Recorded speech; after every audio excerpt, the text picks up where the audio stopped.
Photoshop कम्प्युटरमा कसरी install गर्ने सबैभन्दा सुरुमा गुगलमा जानुहोस् र गुगलमा गएर लेख्नुहोस् लक्ष्मण नेपाल। यसमा सुरुमा एउटा साइट आउँछ, यसमा गएर क्लिक गर्नुहोस्। यहाँ गएर हामी डाउनलोड गर्नेछौँ र यहाँ सफ्टवेयरमा देख्न सक्नुहुन्छ नेभिगेसन बारमा र यसमा गएर हल्का तल जानुभयो भने एडोबी फोटोशप आइएसओ इमेज भन्ने भेट्नुहुन्छ र हामी अहिले 7 भर्जनवाला चलाउँछौँ।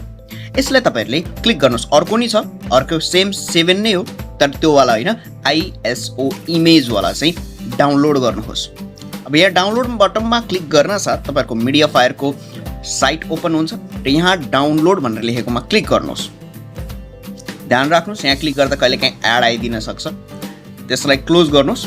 यसलाई डाउनलोड गरिसकेपछि यहाँ भेट्न सक्नुहुन्छ तपाईँहरूले यो सिडी जस्तो आइएसओ इमेज। यसलाई राइट क्लिक गरेर माउन्ट गर्नुहोस् र ओपन गर्नुहोस्। ओपन गर्न साथ यसरी तपाईँहरूको लिस्ट आउँछ जसमा setup.exe र सिरियल नम्बर हुन्छ।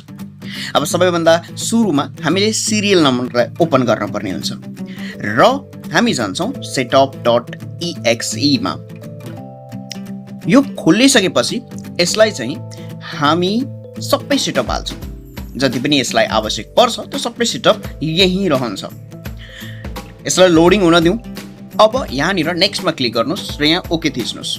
यहाँ के भन्छ सबै डिटेल हाल्नको लागि भन्छ। सिधा गरेर नेक्स्टमा क्लिक गर्नुहोस् र तपाईँहरूले चुज गर्नुहोस् आफ्नो ल्याङ्ग्वेज। त्यसपछि एक्सेप्टमा क्लिक गर्नुहोस्। अब सिर्फ तपाईँहरूले एक्सेप्ट र नेक्स्ट गर्दै जानुहोस् किनकि यहाँ एग्रिमेन्टहरू छ। यहाँनिर गएर आफ्नो के हाल्नुपर्ने छ, आफ्नो बिजनेस हो कि इन्डिभिजुअल, तपाईँहरूको नामदेखि लिएर सबै हाल्नुपर्छ। अब यहाँनिर तपाईँहरूले टाइटल राख्नुहोस्, त्यसपछि आफ्नो नाम, first name, last name, middle name, company सबै राख्नुहोस्। यो तपाईँहरूको आफ्नो मर्जी जे राख्दा पनि हुन्छ, तर सिरियल नम्बरमा अघि जुन रहेको थियो कपी गर्नुपर्ने हुन्छ। यहाँ गएर एउटा बक्समा राखेर पेस्ट गर्नुहोस्, हुन्छ। नेक्स्ट गर्नुहोस्, कन्फर्मेसन माग्छ यस भन्नुहोस् र सिधै नेक्स्ट गरिदिनुहोस्। यसपछि नेक्स्ट गर्दै जानु। सबै प्रिसिएटदेखि लिएर हर एक कुरा यसमा चाहिँ एड गर्दै राख्दैछ यसले आफैले।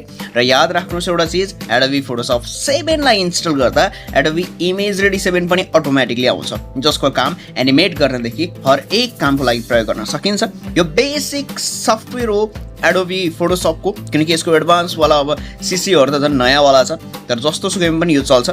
यसलाई हामी फिनिस गरिदिन्छौँ। यहाँबाट फिनिस गरिसकेपछि सर्च बक्समा जानुहोस् र लेख्नुहोस् फोटोशप र यसलाई ओपन गर्नुहोस्। यसलाई ओपन गर्न साथ तपाईँको पहिलोचोटि चाहिँ थोरै टाइम दिन सक्छ र त्यसपछि ओके गर्नुहोस् फेरि र फोटोशप यसरी इन्स्टल हुन्छ। सुरुमा थोरै टाइम लाग्छ किनकि सबै ब्रसेसदेखि लिएर पेन्टिङ सबै चिज लिएर आउनु पर्छ। क्लोज गर्नुहोस्, यसलाई ओके गर्दा नि भयो।